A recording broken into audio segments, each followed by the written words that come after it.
Olá pessoal, sejam bem-vindos à nossa oitava videoaula da disciplina de Estudo Geológico Técnico do curso Técnico de Estradas do IFPI Campus Teresina, Zona Sul.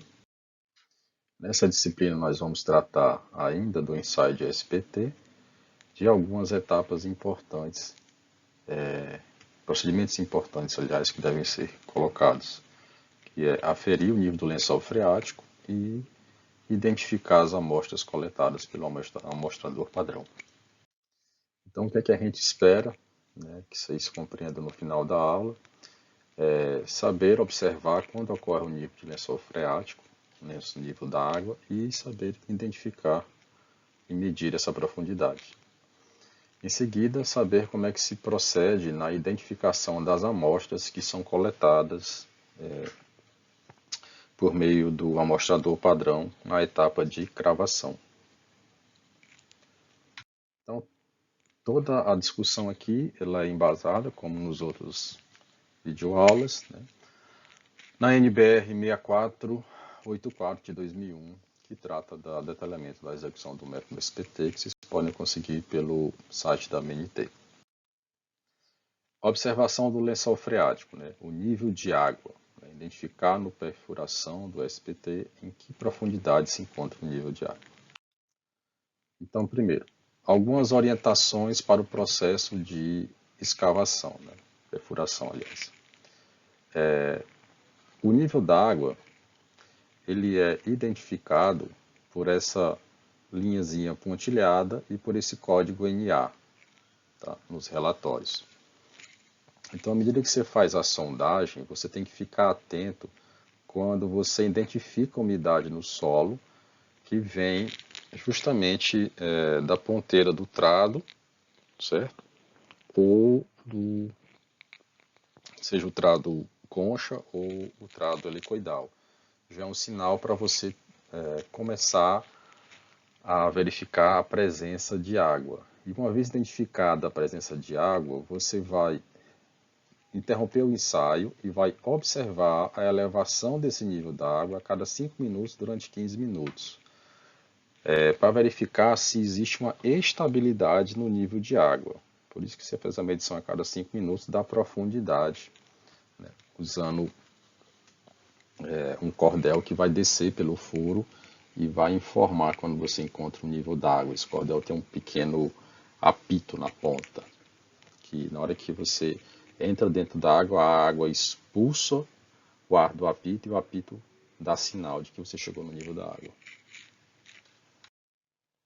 Outras observações importantes para que você identifique o nível da água é que é preciso anotar dentro do relatório de sondagem quando o nível de água sofre variações ao longo do ensaio, o que pode indicar que você encontrou um lençol freático com carga variável, que não está confinado, digamos assim. Outra coisa que deve ser anotada é a fuga de água, certo? Quando você tem um processo de sondagem que você faz a perfuração e ocorre a fuga de água, essa fuga de água precisa ser anotada para que depois seja identificada na equipe técnica de engenharia quais as causas dessa fuga de água. Também deve ser anotados informações a respeito do rebaixamento da coluna d'água à medida que o processo de perfuração prossegue. E após o encerramento do furo de sondagem até a profundidade desejada, o nível final de água deve ser identificado com pelo menos 12 horas depois de encerrado, o ensaio de sondagem SPT, que esse é o tempo razoavelmente necessário para que o lençol freático ele estabilize, porque assim que você faz o furo, principalmente se ele é aqui como na figura, um lençol freático dentro de uma massa de solo drenante como areia, mas confinado em cima por matéria impermeável e embaixo por rocha, então você tem uma pressão sobre esse lençol freático. Quando você fura, essa água vai fluir para fora. Então é preciso esperar que toda essa água seja drenada e você atinja uma estabilidade no nível da água para então aferir esse nível da água, que seria aproximadamente esse aqui, ó, o desenho da figura. Então, em termos de síntese, para o relatório de sondagem, é preciso que você identifique, tá, as ocorrências de fuga de água, de rebaixamento sistemático do nível da água e quando esse nível da água fica variando. A identificação final do nível de água deve ser feita depois de 12 horas de encerrado a sondagem SPT. Finalizada essa parte, vamos então tratar agora da parte de identificação das amostras, né? Como vocês estão vendo nesse quadrozinho acima. Cada amostra coletada é uma amostra do padrão, a cada metro de aprofundamento do ensaio de sondagem, como nós falamos anteriormente, o ensaio é coletada a amostra a cada metro, nos últimos 30 centímetros de gravação. Então nós vamos aprender agora a identificar essas amostras, ok? Então, a identificação dessas amostras, ela considera alguns critérios pela norma, segundo o item 6.6. Umidade do solo, compacidade do solo, plasticidade, granulometria, cor e origem do solo. Nós vamos tratar agora detalhadamente de cada uma dessas condições de classificação. Então, primeiro, umidade, compacidade e plasticidade. Então, o que é a umidade? É a presença de água no solo, tá? Isso é feito a partir de exame tátil, que claramente você vai identificar, né, a presença da água pelo exame tátil, e classificar o solo em 3 condições básicas: seco, úmido ou saturado, né? Seco, ausência de água; úmido, presença de água, algo em torno de 10% do peso. E saturado é quando ele vem parecendo uma lama, bem encharcado, né, com água, completamente embebido em água. Compacidade tem a ver com o nível de compactação do solo, naturalmente, de forma natural, tá? Exame tátil também, por desagregação do solo, de modo que você vai ver que solos arenosos são classificados como fofos ou muito compactos, né? Que seria o solo fofo é aquele que se degrada facilmente nas mãos, e o solo mais compacto é aquele que exige mais esforço para você quebrar os grãos. E também a mesma coisa se dá para os solos argilosos, que podem ser desde muito moles a muito duros, tá? Moles seriam aqueles solos facilmente plastificados pela compressão dos dedos, e duros são aqueles que exigem muito mais força ou até ferramentas para serem quebrados. Sobre a plasticidade do solo, que o conceito trata da capacidade do solo de receber uma deformação por uma ação mecânica sem ruptura ou fissura, tá? Nós podemos identificar ele também a partir de exames táteis de deformação, certo? E aí nós temos a classificação entre não plásticos, que são as areias, tá? Pouco plásticos, que são os siltes, e plásticos, que são argilas. Então, todas essas 3 identificações são exames táteis, né? Então, são exames preliminares. É bom salientar isso, que é uma classificação preliminar do solo encontrado. Classificações mais detalhadas podem exigir análises granulométricas e análise de plasticidade, que são feitas por ensaios elaborados em laboratório. Por isso que esses solos são coletados amostras e enviados para o laboratório. Mas para fins de ensaio SPT, tanto a umidade como a compacidade e a plasticidade, você vai determiná-las a partir desse toque manual, onde a umidade seria pela presença d'água, a compacidade seria pela dificuldade de você desagregar os solos, tá? E a plasticidade seria pela capacidade de o solo ser moldável, digamos assim. Seguindo, nós temos aqui agora o outro critério de análise, que seria a granulometria, tá? E o que seria a granulometria? Seria a medida das dimensões das várias faixas de grãos que se encontram dentro do solo, tá? E para você fazer esse processo de classificação pela granulometria, tá? Você vai fazer a identificação das amostras de solo, procurando separá-las em 2 grandes divisões. Ou os solos vão ser grossos, ou os solos vão ser finos. Os grossos seriam areias e pedregulhos, como esses aqui, areias e pedregulhos, ou finos, como esses aqui, argilas e siltes. Em geral, a ordem de tamanho é essa: as argilas são as menores diâmetros e os pedregulhos são os maiores diâmetros, tá bom? O tamanho dos grãos também vai ser feito por análise visual, ok? Então, esse exame visual vai dar uma avaliação na predominância dos grãos, tá? Sendo que grãos superiores a 1/10 de milímetro é que são visíveis. Então, vai muito aqui da prática da pessoa que faz o exame, da perícia dela. Mas nós temos aqui uns números para ajudar. Ó, pedregulhos e areias. Quando passa de 2 milímetros, nós estamos falando de pedregulhos. Quando está entre 0,1 e 2 milímetros, estamos falando de areias, tá? Para diferenciar, só pela granulometria.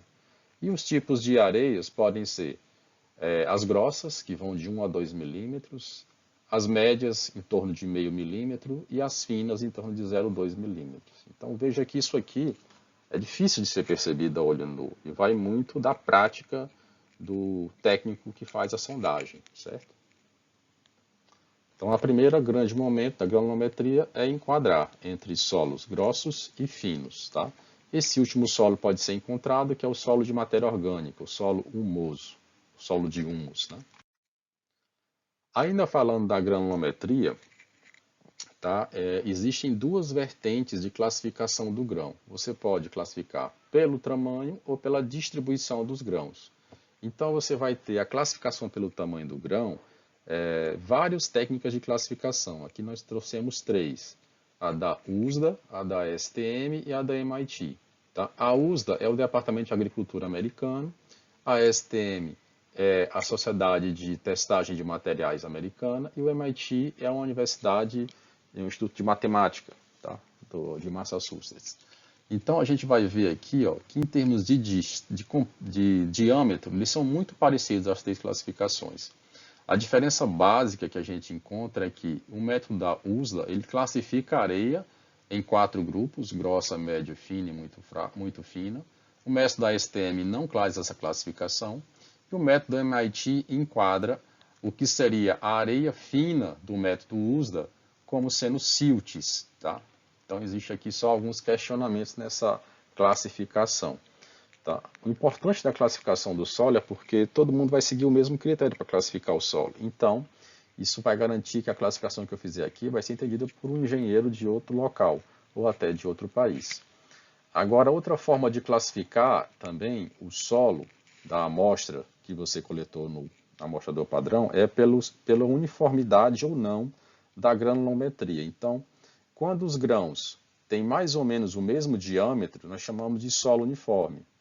Quando você tem uma distribuição de grãos de todos os diâmetros, desde os mais finos até os maiores, nós chamamos de solo bem graduado. E quando você tem um buraco nesse processo de distribuição, ou seja, uma sucessão de grãos com menor diâmetro e uma sucessão de grãos com maior diâmetro e ausência de grãos com diâmetro intermediário, então isso aqui é o chamado solo mal graduado. Tá? Lembrando que esses detalhes, eles precisam do ensaio de granulometria para o peneiramento. Mas a gente achou interessante mostrar isso para vocês, porque parte digamos assim, da capacidade de análise tátil do operador, ele vai se remeter a conhecimentos teóricos sobre esses ensaios de granulometria e sobre essas classificações. Tá? Mas ele não vai fazer o ensaio para emitir a classificação, obviamente, já que é feito ali em campo, em loco. Então, retomando agora, no que diz respeito à identificação das amostras do ensaio SPT sobre o tipo de solo. Então, as classes de solo. Basicamente, você vai ver que as classes de solo se enquadram em 4 grupos: pedregulhos, areias, argilas e siltes. E você pode agrupá-los, os solos grossos, em areias e pedregulhos, e os finos em argilas e siltes. Tá aqui, ó. Esses dois são os grossos, pedregulhos e arenosos, com diâmetros superiores a 0,05 milímetros, e esses dois são os finos, siltosos e argilosos, com diâmetros de grãos inferiores a 0,05 centímetros. Essa linha de corte de 0,05 centímetros pode variar conforme o método de classificação usado. Tá? Mas, em geral, esse grupo, tá, dos arenosos e dos pedregulhosos, eles têm grãos maiores e quase nenhuma coesão ou plasticidade, certo? por causa justamente da dificuldade dos grãos de se unirem. Tá? Já os solos argilosos e siltosos, né, que os argilosos são os mais finos de todos, eles possuem maior capacidade de coesão, né, permitir-se a compactação, e plasticidade, que seria a sua moldagem. De um modo geral, todos os solos vão ser classificados pela percentagem desses materiais que são obtidos pelo ensaio de peneiramento. Então, isso não vai ser feito lá no campo do ensaio SPT, mas você consegue uma ideia pelos volumes encontrados. Então, essa nomenclatura ela deve abranger no máximo 3 nomes. Por exemplo, se você encontrou mais argila, depois mais silt, depois mais areia, provavelmente o solo que você coletou na amostra é um solo argila, silto arenoso, certo? Este é o solo que você deve identificar, tá? No seu ensaio. Bem, agora vamos falar da identificação das amostras do ensaio SPT pela cor do solo, tá? Então, assim, o que se trata a cor do solo? Ela é obtida pela análise visual das amostras de solo, certo? Primeiro, da indicação da sua cor, é onde se usa no máximo 2 cores para identificar o solo. Então, a cor do solo, o padrão é 2 cores, e você tiver de mais de 2 cores naquela amostra de solo, então você vai chamar aquela amostra de variegada, tá? Que é quando tem mais de 2 tipos de cores. As cores básicas que você vai ter na classificação do solo são essas aqui: branco, cinza, preto, marrom, amarelo, vermelho, roxo, azul e verde. Complementarmente, você pode colocar as variantes claro e escuro, marrom claro, marrom escuro, certo? E um fato importante é que quando existe a presença de mica, pelo exame tátil visual, a designação da cor também é acompanhada do termo micácea, tá? Para indicar a presença de mica, desse cristal. E aqui, para entender como é que se faz essa classificação de cores, a gente colocou a tabela de Marshall, tá? Que ela é uma paleta de 170 tons de cores que procura aferir a cor com base em 3 critérios. Primeiro, a matriz, ou a cor fundamental, que vocês estão vendo aqui, a matriz é o marrom, tá? E o tom de claridade, variando de 0 a 10, né? Que aqui desde o mais claro até o mais escuro. E o tom de cromo, que é a proporção entre essa cor fundamental, que é o marrom, e os possíveis tons de cinza inseridos nela, tá? Calculado em percentual. E aqui, ó, vocês vão ver que na prática o que você faz? Você pega o solo e compara com as palhetas para identificar visualmente qual é a cor daquele solo. Então, chegando aqui ao último critério, nós vamos explicar como é que você identifica as amostras do ensaio SPT a partir do critério origem do solo. O solo vai ter 3 grandes grupos. Eles vão ter os solos residuais, os transportados e os aterros, tá? Diferença: os solos residuais, eles são os resultados da deterioração da rocha-mãe e eles permanecem no mesmo local da rocha-mãe, certo? Aqui é um exemplo desse tipo de solo. Já os solos transportados, eles são solos que se acumulam, né, os detritos se acumulam num local diferente de onde eles foram gerados. Geralmente, por exemplo, são solos de rios, né, que eles são deteriorados, a rocha é deteriorada, mas a água os transporta, né? Assim como os solos transportados pelos ventos, tá? E solos de aterro seriam aqueles solos resultantes da compactação natural ou artificial do solo, tá? A designação aqui chamando a atenção da origem do solo, tá? Ela deve ser, né, acrescentada à sua nomenclatura, né? Vamos ver um exemplo onde isso é utilizado. Nessa parte, nós achamos interessante fazer um destaque dentro da categoria do critério de origem de solo para o solo transportado. Vocês viram que tem também o solo residual e o solo de aterro.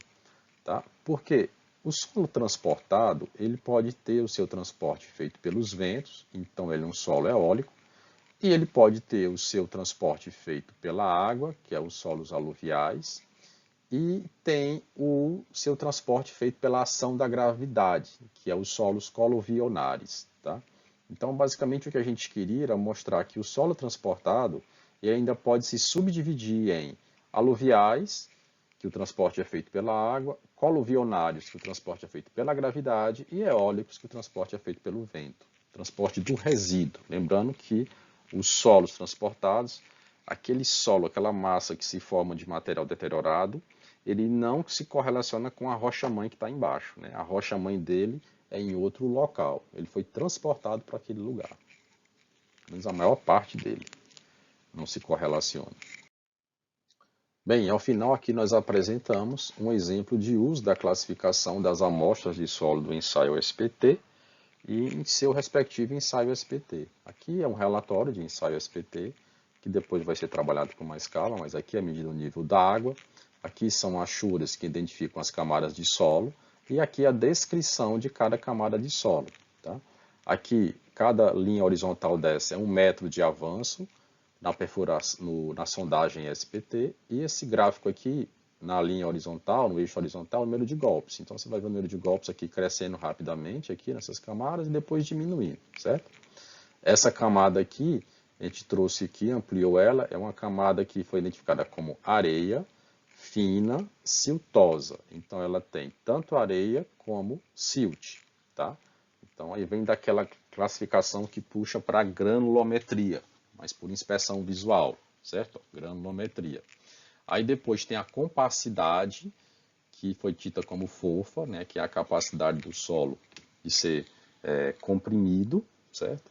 E por último, ó, cor variegada, quer dizer, a cor que foi encontrada são mais de 2 cores, então são as cores que não se pode definir com clareza.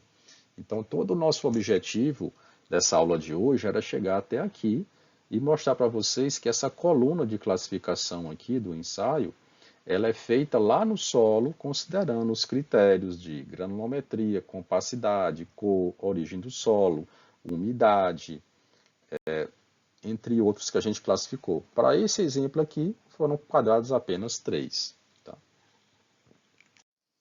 Bem, pessoal, chegamos ao final da nossa 8ª aula e nós aprendemos 2 pontos básicos do ensaio SPT, medição do nível de água e classificação das amostras. Esse primeiro, nível da água, aprendemos que é medido 12 horas no mínimo depois do final do ensaio, pelo uso de uma cordoalha que leva um apito até o nível d'água. Quando o apito chega dentro da água, a água expulsa o ar e você vai escutar o apito e aí você mede a profundidade.